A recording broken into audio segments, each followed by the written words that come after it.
यहाँ से दो गोश एक गोश से जब हम आए यहाँ से लगते पाए एक दीपक उजड़ रहा है, एक उजड़ रहा। पैर के निशान हमें देखे, हम मारा कोई आदमी चढ़ा, हमारे तो लग यहाँ कोई नहीं। यहाँ एक पैर का निशान यूँ था, यहाँ यूँ दिख रहा, चांदना दिखाई रहा। एक तो पैर का निशान यहाँ था और एक यूँ था। जीव चीता में जो अगर छेड़छाड़ ना हो तो यह कंडीशन हो। शमशान के अंदर रात के अंधेरे में मुर्दों को कौन छेड़ता है? हाँ, जो पैर की सबसे मोटी हड्डी हो वह यहाँ थी। उसके ऊपर हमने गोश्ते रख के दोबारा हम लकड़ी धर के गए। जब हम तो यहाँ घूमने आए 9:30 बजे के आसपास, तो हमें यहाँ से हटा मिला। देख यू छेड़छाड़ हो रही, यह सारी छेड़छाड़ हो रही है यहाँ से। शमशान में चैन से मौत की नींद नहीं सो पा रहे मुर्दे। जलते मुर्दों की अस्थियों को उठाकर होती है तंत्र विद्या। बागपत से ऐसी सनसनीखेज वारदात सामने आई जिसने सभी को हिला कर रख दिया। मौत के बाद भी मुर्दे चैन से नहीं सो पाते। शमशान घाट से लगातार मृतकों की अस्थियां गायब हो रही हैं। तीसरे दिन अस्थियों को इकट्ठा करने के लिए जब परिवार शमशान घाट पहुंचता है तो चिता के पास मिलता है तंत्र मंत्र का बिखरा सामान और अस्थियां गायब नजर आती हैं। पिछले लगभग 8 महीनों से जारी इस रहस्यमय वारदात ने पूरे गांव को दहशत और डर के साए में डाल दिया है। गांव वाले शमशान घाट में पहरा देने को मजबूर हैं। यहाँ से एक गोश से जब हम आए यहाँ से लगते पाए एक दीपक उजड़ रहा है, एक उजड़ रहा। पैर के निशान हमें देखे, हम मारा कोई आदमी चढ़ा, हमारे तो लग यहाँ कोई नहीं। यहाँ एक पैर का निशान यूँ था, यहाँ यूँ दिख रहा, चांदना दिखाई रहा। एक तो पैर का निशान यहाँ था और एक यूँ था। जीव चीता में जो अगर छेड़छाड़ ना हो तो यह कंडीशन हो। गलत कह रहा है मुन्नी? यह चीता में यहाँ तक कोई नहीं छिड़ रहा, इन तक है हम कुछ नहीं छिड़ रहा था। गोश्ते को नहीं है, हमने 3 बार यहाँ गोश्ते लगाए। यू इस हिस्से में यहाँ फीमर हड्डी थी जिसे मैं खुद ही मस्त वो रख गया था गोश्ते। हाँ, जो पैर की सबसे मोटी हड्डी हो वह यहाँ थी। उसके ऊपर हमने गोश्ते रख के दोबारा हम लकड़ी धर के गए। जब हम तो यहाँ घूमने आए 9:30 बजे के आसपास, तो हमें यहाँ से हटा मिला। देख यू छेड़छाड़ हो रही, यह सारी छेड़छाड़ हो रही है यहाँ से।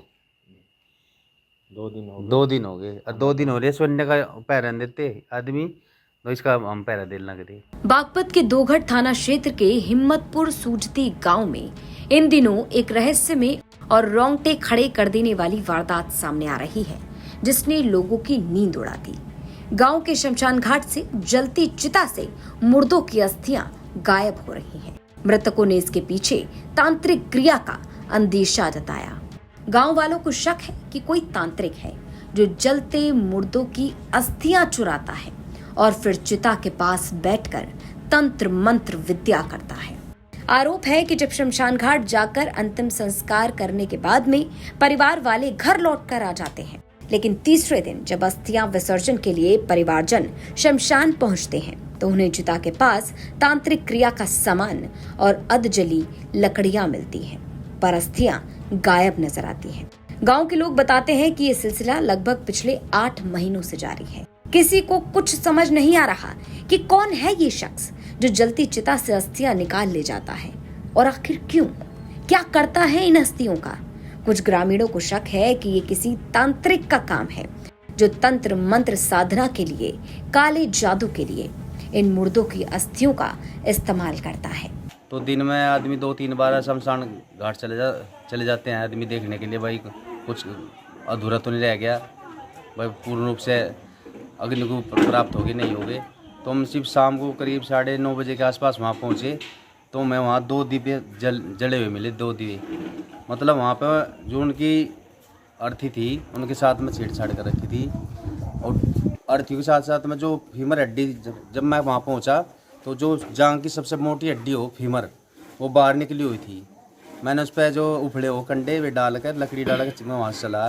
जब 9:30 बजे वहाँ पहुँचा, वो हिस्सा करोड़ का वो निकली हुई थी वहाँ से।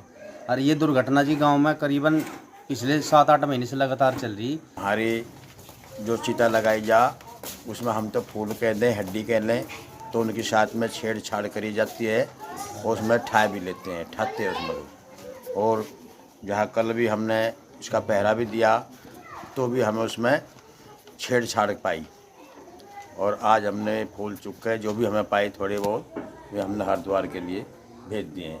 इसके लिए हमारे यहाँ कोई भी कार्रवाई नहीं कर रहा, कोई या तो तांत्रिक है, ये हम भी नहीं कह सकते, हमें जानकारी नहीं कि कौन है कौन नहीं। हमने उसका पहरा भी दिया तो भी हमें उसका कोई पता नहीं चला। जैसे परसों एक लड़का एक्सपायर हुआ जितेंद्र नाम का, तो मैं कल उनके घर उनके दुख में शामिल होने के लिए गया था। तो उन लोगों ने बताया कि जी वहाँ पे शमशान घाट में अस्थियों के साथ में कोई तांत्रिक किस्म का व्यक्ति कोई छेड़छाड़ करे, और वहाँ पर कुछ टोने टोटके भी, वो तो मैं खुद भी देखे। जैसे वहाँ दाह संस्कार में हम गए शमशान घाट में, तो वहाँ टोने टोटके हुए, कई दफ़ा हमको भी मिल लिए। और जैसे तीसरे दिन भाई आज जैसे दाह संस्कार किया, तो एक दिन बीच में छोड़ के तीसरे दिन उसकी अस्थियों को जैसे लेने के लिए जाते हैं, फिर उनको भाई हरिद्वार या शुक्रताल के लिए जाते हैं। तो वहाँ पे उन लोगों ने पहरा भी दिया कल रात में कि भाई ऐसा कुछ किया जा रहा। तो इस मामले को हम उच्च अधिकारियों के संज्ञान में डाल लेंगे और इसकी जांच कराएंगे, और अगर ऐसा है तो ऐसा करने वाले के खिलाफ कठोर कानूनी कार्रवाई अमल में लाई जाएगी। अब हाल ही में गांव में एक मौत हुई, जिसके बाद परिवार जब अस्थियां लेने के लिए गया तो मंजर देखकर लोगों के होश उड़ गए। चिता के पास रखे थे 2 उपले और जलते दिए, जैसे किसी तांत्रिक ने पूजा की हो। अस्थियों के कुछ टुकड़े गायब थे। ग्रामीणों ने बताया कि इस घटना के बाद उन्होंने रात में शमशान में पहरा देना शुरू किया। कई बार उन्होंने ग्रुप बनाकर रात गुजारी, लेकिन फिर भी जब सुबह चिता के पास पहुंचते हैं तो चिता के साथ छेड़छाड़ पाई जाती है। ग्रामीणों ने तांत्रिक द्वारा क्रिया किए जाने की आशंका जताई है। इस मामले में गांव के प्रधान का कहना है कि मामले की जानकारी उच्च अधिकारियों तक पहुंचाई गई है और मामले की जांच की जाएगी। लेकिन ये घटना अपने आप में लोगों के रोंगटे खड़े कर रही है। आखिर कौन है ये शख्स जो जलती चिता से अस्थियां ले लेता है, और कौन है ये शख्स जो जलती चिता के पास इस तरह की क्रिया करता है, जहां उपलों से लेकर जलते हुए दिए पाए जाते हैं, तांत्रिक क्रिया का सामान पाया जाता है। बागपत से मनुदेव उपाध्याय की रिपोर्ट, यूपी तक। अखिलेश जी डॉर्मेट्री में रहते थे। वो कभी ये नहीं बताते थे कि मेरे फादर क्या है, वो ये कहते थे मेरे फादर एक फार्मर है। मैसूर के सारे रोजेज इकट्ठे करवा लिए थे और जीतने के लिए। और ये डिम्पल ने हमसे कहा भी था कि बच्चों के साथ भी खेलते हैं तो हारना नहीं चाहते। 99 में शादी हुई और वो लोग गए हुए थे देहरादून। तब इनके पास फोन आया कि आओ तुम्हें कन्नौज से लड़ना है। नाम चीफ मिनिस्टर के तौर पर आजम खान ने रखा, तो अखिलेश यादव की आंखों में आंसू। हाँ, मुलायम सिंह जी शिवपाल जी के घर गए थे, अखिलेश जी को बुलाया गया तो तीनों में पैचअप मीटिंग हो गई।